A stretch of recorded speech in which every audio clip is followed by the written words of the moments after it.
Amal berikutnya yang sangat ditekankan untuk kita lakukan ketika bulan Dzulhijjah adalah berkorban. Sebisa mungkin Anda yang punya kemampuan jangan sampai tidak berkorban, terutama kepala keluarga. Kepala keluarga. Kalau Anda belum berkeluarga, silahkan motivasi orang tuanya untuk berkorban.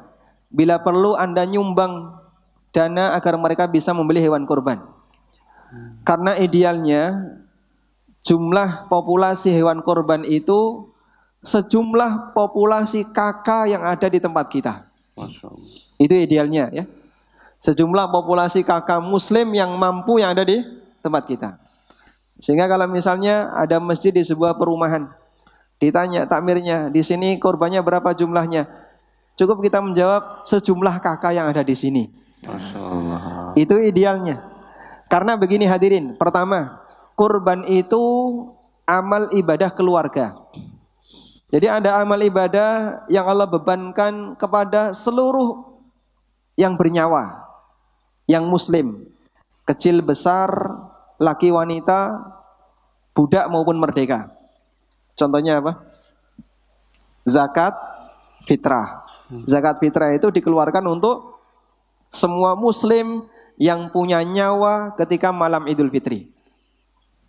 Yang kedua, ada amal ibadah yang Allah bebankan bagi seluruh muslim yang baligh dan berakal, yang disebut dengan fardu ain. Contohnya salat 5 waktu, puasa Ramadan.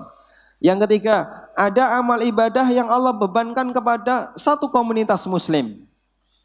Sebagian melaksanakannya, maka yang lain gugur kewajibannya. Contohnya, ini namanya apa ini?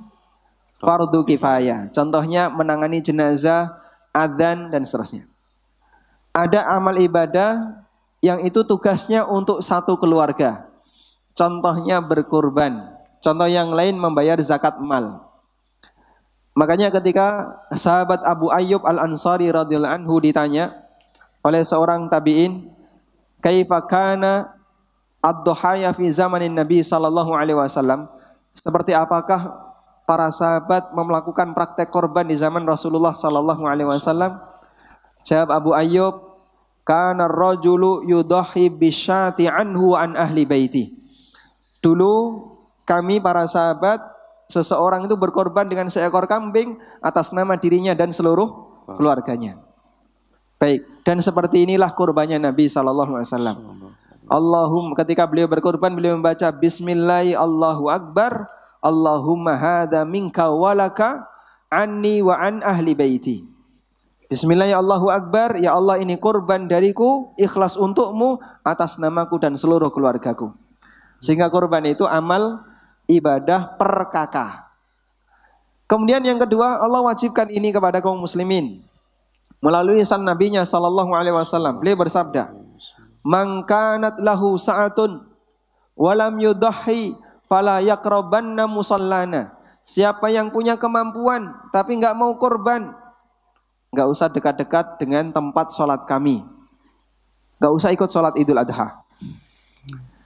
Ada anak yang enggak pernah pulang, terus sama orang tuanya dimarahi, "Sekalian aja enggak usah pulang." Nah, makin seneng enggak anaknya? Ya? Kan kesempatan malah beneran ini ya, nggak pernah pulang, terus orang tuanya bilang sekalian saja nggak usah pulang. Selama anak ini masih butuh kasih sayang orang tuanya, dia akan sedih ketika dikasih ucapan seperti ini. Selama kita masih butuh kasih sayang Allah, kita akan sedih ketika diusir oleh Nabi sallallahu alaihi wasallam, nggak usah dekat-dekat masjid. Meskipun dia juga nggak pernah sholat jamaah, tapi dia ketika diusir, dia akan sedih.